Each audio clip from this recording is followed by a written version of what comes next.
Hi, I'm Roger Hickey, co-director of the Campaign for America's Future. I'm here with Dr. Dean Baker of the Center for Economic and Policy Research.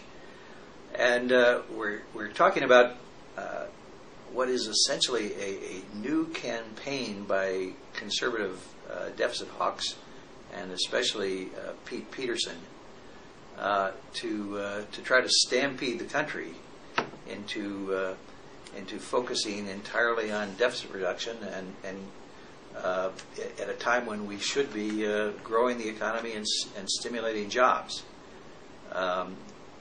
The conservatives in the Congress, backed by Peterson, have convinced the White House to create a White House commission on the deficit, which meets on the 27th of April. And on the 28th, Pete Peterson holds a deficit summit, which will feature former President Bill Clinton, Bob Rubin, former Secretary of Treasury and a fellow Wall Street mogul, and Alan Greenspan. So, in the context of all of that, we discover that CNN is giving 4 hours of programming to Pete Peterson's foundation, and specifically to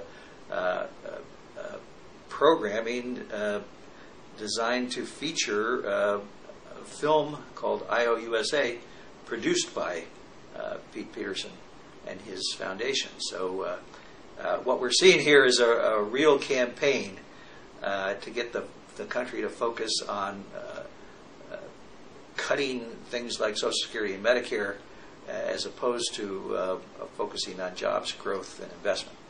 Yeah, to pick up on that, I mean, it's important to understand where this comes from. Pete Peterson's a Wall Street investment banker who's gotten enormously wealthy, and he's committed over $1 billion of his wealth to this effort. And it's incredible. Obviously, people have a right to spend their money as they like, but it's incredible that you have ostensibly neutral media like CNN that are basically picking up what Pete Peterson says as the gospel truth. And what they've done here is they've really fundamentally mischaracterized both the immediate, the near-term deficit problem and the longer-term deficit problem. The immediate deficit problem, ironically, comes directly from people like Pete Peterson, the folks on Wall Street, whose recklessness brought us this incredible economic disaster. And yeah, we have a high deficit in 2010, 2011, 2012. That's because they wrecked the economy, and the only thing supporting the economy right now is the government sector. Without the government spending, the government deficit, we would have much, much higher unemployment, much worse economic downtrend than we do today.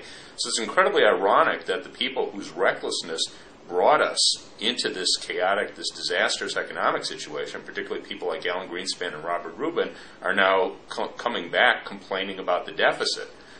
Second thing, the longer-term problem, and this basically everyone agrees on, including a lot of the people that work with Pete Peterson, the longer-term deficit problem, when you hear these people talking about trillions of dollars of shortfall of deficit over the long-term horizon, this is a healthcare story.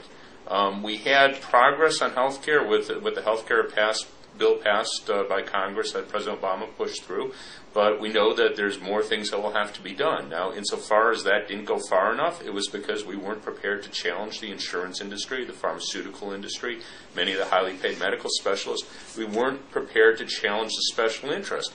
Now we have the people that didn't want to challenge the special interest coming back and saying, instead of challenging the special interest, we're going to come back and cut Social Security and Medicare. And again, the really painful part of this story is these are exactly the people getting Social Security and Medicare, those who will be getting them in the near future, are exactly those people who took the biggest hit as a result of the collapse of the housing bubble.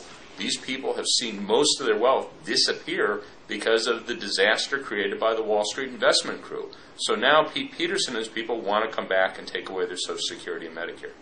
So to recap, there's going to be a couple of big meetings in Washington talking about deficits late in April.